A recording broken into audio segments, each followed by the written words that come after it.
What's going on, guys? Today we're going to be walking through Silken Court Heroic. This is first week kill with a, we raid on an off night, so we don't have our full comp here, but ended up being a pretty good and fairly smooth kill. So I wanted to kind of show you guys what we did, how we did it, and specifically like from my POV as a tank, and just walk you through everything.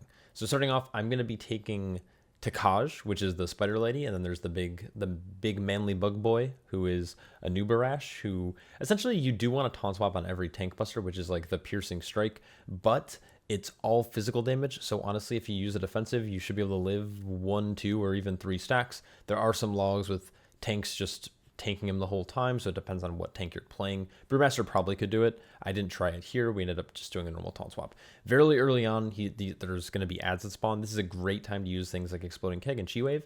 Ring of Peace will also help get these mobs in you see here, and then Leg Sweep. Now these mobs come out roughly every minute, so if you line up your CDs properly, you're going to be able to do a lot of damage here. Takaj does just spam Poison Bolts. You don't really have to worry about that. And then in this very first set, actually both of our tanks, so me and Nama, are actually doing the web here to help clear it, and I currently have threat on a Nubarash despite me having the debuff, so Nama should be taunting here shortly. As soon as his damage amp phase is over, after the boss gets webbed, we're going to try to bring him over to the other boss. I'm also going to step in this web just to clear it for my group so we have room to move around. Stepping on those web bombs does a fair bit of damage. As long as no one else is in the thing with you, you shouldn't link to anyone. So here we are, we're moving the boss over. Actually, you can see here I do have 2 stacks. I did end up taking both.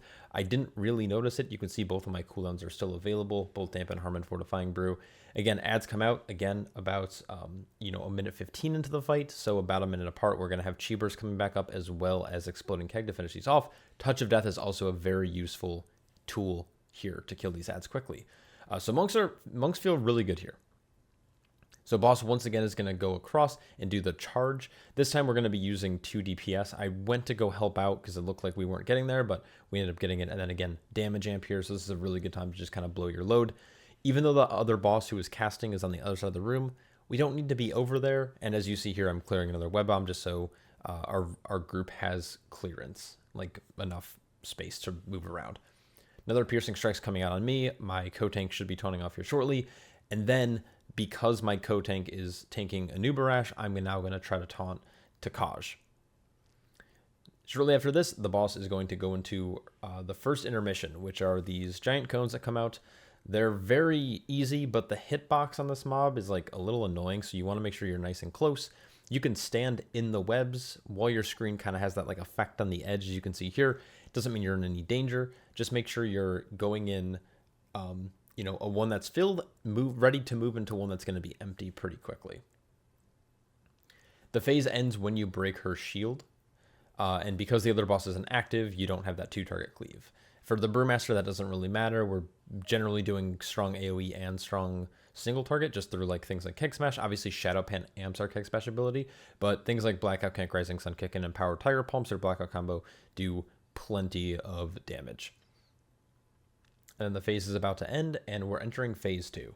Phase 2's pretty much similar, except instead of the charge happening from a Nubarash, the new mechanic is going to be a couple of dispels, which I had no part of. I know how they work. Basically, you need to stand near the boss. We end up pulling a Nubarash, the giant bug boy, away so we can get dispels. So we're going to get gripped in. We're going to break. That giant white circle that you see, that is the other player you're connected with. If you walk out of that circle, it'll break.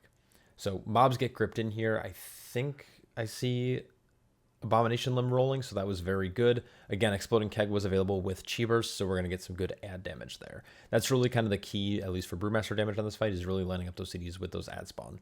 We get the triple dispel, so now we're moving the Nubarash boss onto Takaj, and this is going to allow us for 2-target cleave, plus benefiting from the damage amp, which is super nice.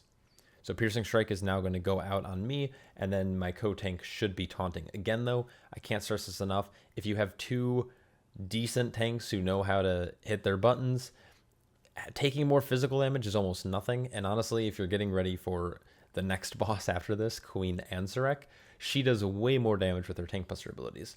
So anyways, the boss is going to grip us in, and we're going to try to break it pretty quickly, and at the same time, we're going to be trying to group the ads up. So this part's a little hectic. Ring of Peace into a Leg Sweep is going to, be very nice here, and then I do have Exploding Keg and Chi Burst coming up, but I don't think they'll be available before the ads die. We nuked those guys. So again, we're just taking turns on who's tanking this big guy who's doing physical damage versus, Takash, who's doing mostly magical damage against the tanks. We got the dispels again, so we're going to be dragging the boss to the middle and getting some big cleave damage. Now, at this point, we are now, since we've done 2 dispels, we are now going to be moving into the intermission in about 10 seconds here. And I get this question a lot. This timeline thing here, it's called Raid Ability Timeline from Wago. I guess I can try to link in the description if I remember, but if not, just go to Wago, do Raid Ability Timeline or Raid Timeline, and you should be able to get it. I've customized mine a little bit, but it's very useful. All right, so phase, or I guess second intermission, has a Nerub'ar in the center of the room, spawning these giant spike circles.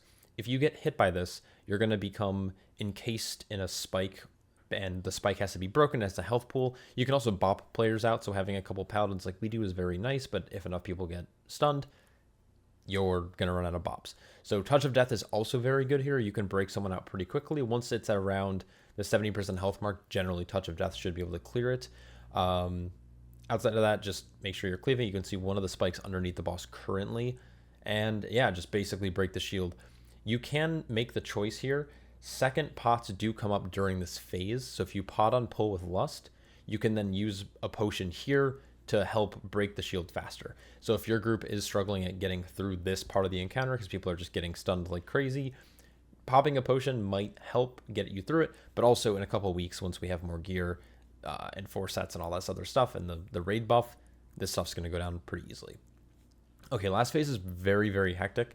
Our guild decided to do a strat where we basically are just going to do all of our major CDs, both healing cooldowns as well as group DRs and personal DRs, to survive like the first big overlap. So what's going to happen here is we're going to get gripped in and we're going to need to run out very quickly, and ideally we want to break our webs. Now, I thought I was paired with our DK, my co-tank, and that wasn't actually the case here. So I'm going to try to spread to do it, but it doesn't really matter. But you can see our group is stacked in double AMZ with Link, as well as some of our cooldowns are rolling. And when the boss hits the wall, as long as everyone's healthy, you should live as long as you're stacked. Now, you could also just get the web. You are losing out on the damage amp here, so if you're going out for like performance or parses or anything like that, you are going to miss out on some damage. But outside of that, it's not too crazy. Now, the next big thing is that now we're going to have to do dispels. So we want to make sure that we're splitting the bosses appropriately, so we're not spreading the debuff to other players, and instead we're putting it onto the actual boss for the damage amp. So those are going to probably come out shortly. I'm trying to like look at my boss ability timeline. Honestly, I wasn't paying attention too much during our actual encounter, but once we get the damage amp, this fight will go down very, very quickly. So we're about to get it Swarm, actually. I think we're doing dispels now. Yeah, it looks like we got the damage amp. So now we're just going to move on to Takaj.